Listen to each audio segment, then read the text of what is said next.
There's something truly magical about rivers. Being alone, isolated, truly at one with nature. Catching fish in such a wild place, the thrill of the chase. Do you ever stop sometimes to appreciate the simple things? A mild day today. We're eager to get started. Would we? Wouldn't we? That's always the excitement on a river. Digging a peg or struggling through bushes. It doesn't matter. Testing your thoughts. Have I chosen the right peg?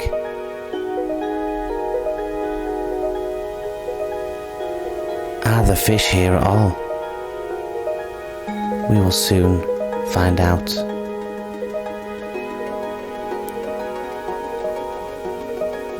Today's journey saw us on the River Calder. Starting the day on lures, we stole too early Jack Pike. But we wanted more, much more.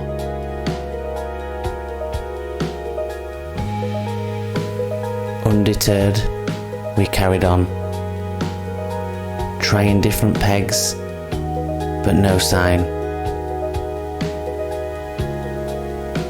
Working the lure through fast water, slack poles, until this, we finally found our prize.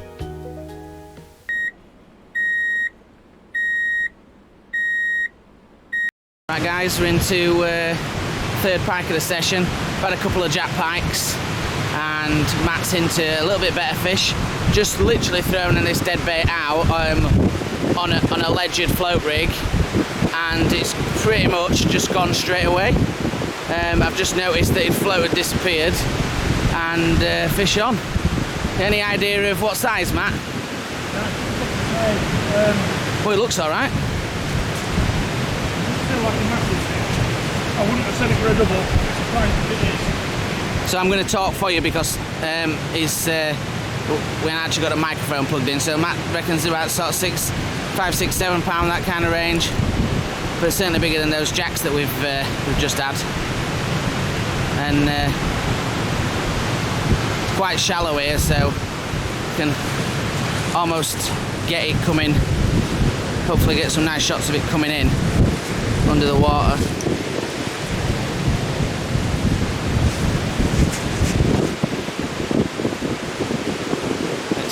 It's actually putting up a reasonable fight. We had a few last week and didn't put up too much of a fight.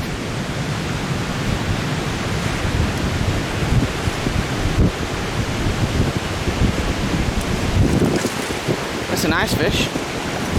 It's not a bad fish, Matt. It's just hooked. Beautiful.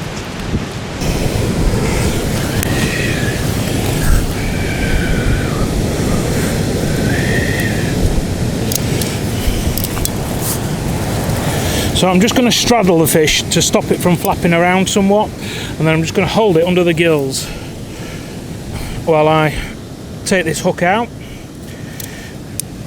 And you'll see the rig that I'm using is a circle hook, which is just a single hook. Now for me, that's the safest hook rig that you can use for pike fishing. It's a rig that I've only just recently started using, but I've had decent success with it so far. I'm not going to weigh this fish. I think it's been under enough distress, but there we are.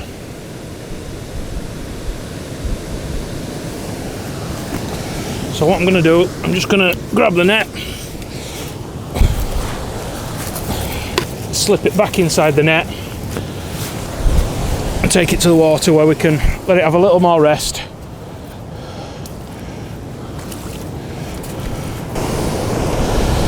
So I've got the fish back in the water, just letting it rest a second. It is kicking, it's alive and well, so I'm gonna set it free. Just pull some of this net back. Hopefully you'll be able to see that fish swimming off nice and strong. So I'm going to talk you through the rig that we've been using today, which is a float ledger rig. So it's basically, obviously the ledger sits on the deck. Coming from the ledger, you have your wire trace, so you're essentially fishing over depth. And in this scenario, we're fishing there probably 18 inch, maybe 24 inches over depth. So that'll sit on the bottom with our hook bait on. The hook that I'm using is a single circle hook. Now, I've only just recently started using these, but actually the results that I've had on them have been pretty good. When the fish hook up, they tend to be hooked directly into the scissors, and it's obviously a much easier job unhooking that than it is trying to unhook a set of trebles, especially if the pike's been thrashing around a little in your net. So in terms of the dead bait that we're using, it's a small roach, and I am literally going to just hook this through its lip. I want to go quite deep into the lip just to make sure that it's not going to come off the hook. So we want to go in as deep as we can just there, and then come out just through the bottom side. Now that is how that will sit underwater, just like that. So I'll talk you through this part of the rig and explain how this works. So the lead sits on the bottom, and like I say, we're fishing about 2 foot over depth there. So from there we'll then have our sliding float, so this is free to go up and down the line, and this will run up to where we have a little rubber buffer bead and then a rubber stop bead.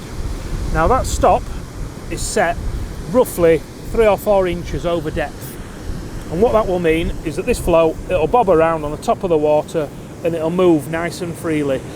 As soon as you get a pike moving your hook bait at the bottom, it's going to pull this line through the lead. Now it's quite a big lead that we're using. This is actually a 4 or a 5 ounce lead, and that's because I want that to stay fixed on the deck so that the line will pull through here and I'll get some movement on the float, and that's essentially how we're going to detect the bites.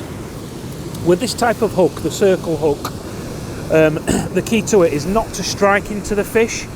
Once you've got a bite, you need to wind down slowly into the fish and just wait until you can feel the weight of the fish and then wind into it, and that's when you know that it'll be hooked, because what happens is this circle hook, it'll spin round, it'll nick right into the lip of the pike, into its jaws, into the scissors, and that's when you know that you've got a good hook hold on the fish.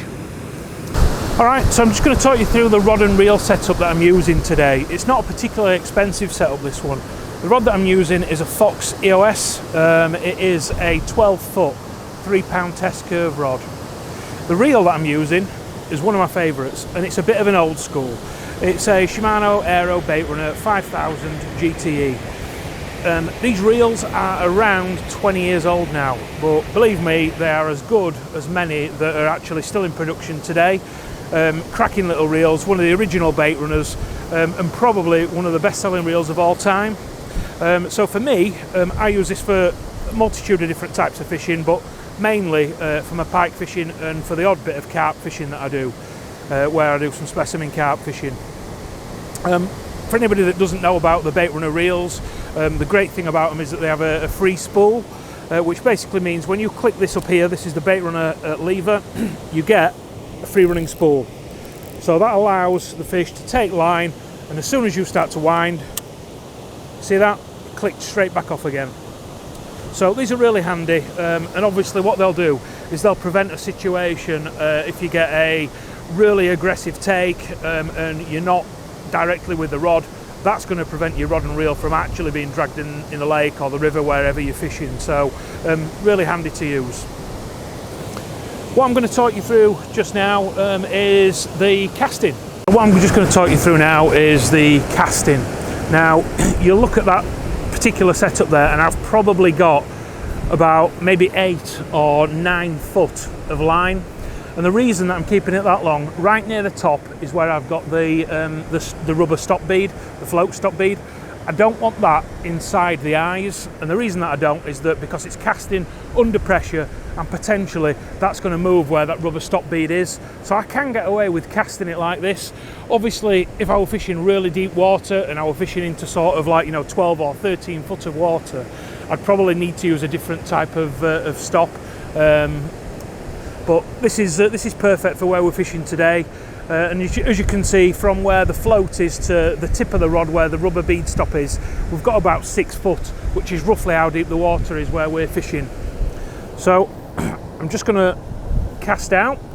We're sending this fairly far down the bank, probably around 2 or 3 meters out, just where it kind of ledges off, which is where it hits about 6 foot. So I'm going to try and cast it in one straight motion. I'm going to swing the rod behind nice and slow, and then just let it go. And then I'm going to slowly feather it down. So that's landed just where we want it, which is just in front of the tree.